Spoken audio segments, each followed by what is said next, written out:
Welcome back.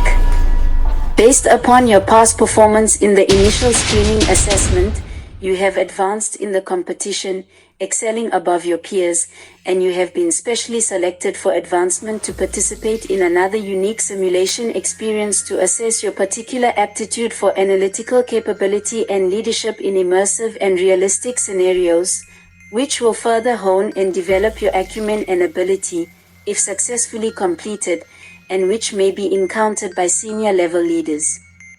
So, congratulations for your achievements thus far. You certainly possessed what it takes to advance this far, at least a notch above the rest. The only question is whether or not you have what it takes to remain further. Do you want to play a game? In the last simulation module, you had been introduced to the dynamics faced by top-level decision-makers during the first month of an emerging public health emergency, which would evolve into what will be remembered as the COVID-19 pandemic. In this scenario, we will build upon the knowledge you have acquired thus far. After analyzing the presented informational facts, you, as a leader, will be tasked to render an executive decision on what actions to take, based upon the best available evidence. Do you have what it takes? Do you have the right stuff? Are you ready to be all you can be? In the last scenario, we had followed the timeline events from the first onset of symptoms on December 8, 2019, to January 23, 2020, and you should recall that, although, by January 14, 2020, around when the first case was arriving in Seattle from Wuhan, there were only 41 known cases, increasing only by one since January 4th. Before, quite abruptly, reports of cases had exploded, and by January 20th, of the 581 cases reported, 571 cases were reportedly associated with travel from China, and cases had been reported in Thailand, Japan, Hong Kong, Taipei, Macau, the United States of America and the Republic of Korea. All had travel history to Wuhan, but that did not, at that time, mean the patients were infectious.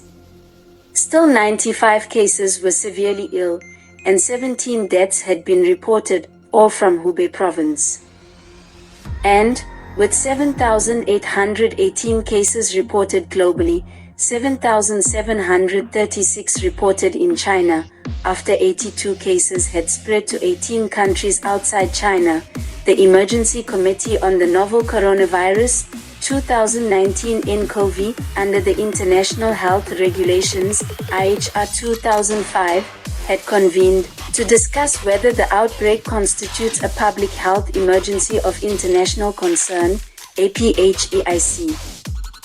At that time, the first confirmed cases of 2019 nCoV acute respiratory disease in Finland, India and Philippines.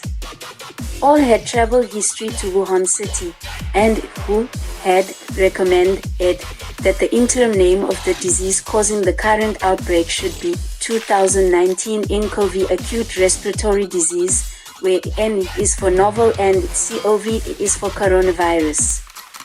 The committee believed that it was still possible to interrupt virus spread, provided that countries put in place strong measures to detect disease early, isolate and treat cases, trace contacts, and promote social distancing measures commensurate with the risk, although with 106 confirmed cases reported in 19 other countries, including the first 2 confirmed cases of 2019 nCoV acute respiratory disease were reported in Italy, in which both had travel history to Wuhan city, WHO had declared the outbreak to be a public health emergency of international concern.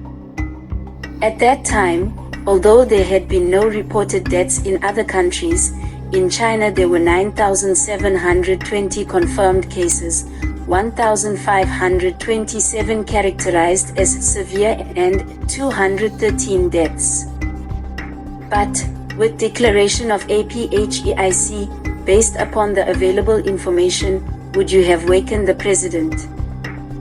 Truth or consequences? Did you wake the president? This concludes this simulation, and you shall be contacted with the results. Thanks for your participation. That is all.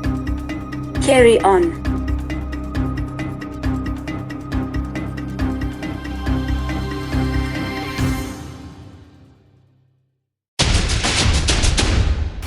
This message was approved by Major Mike Webb. Honest.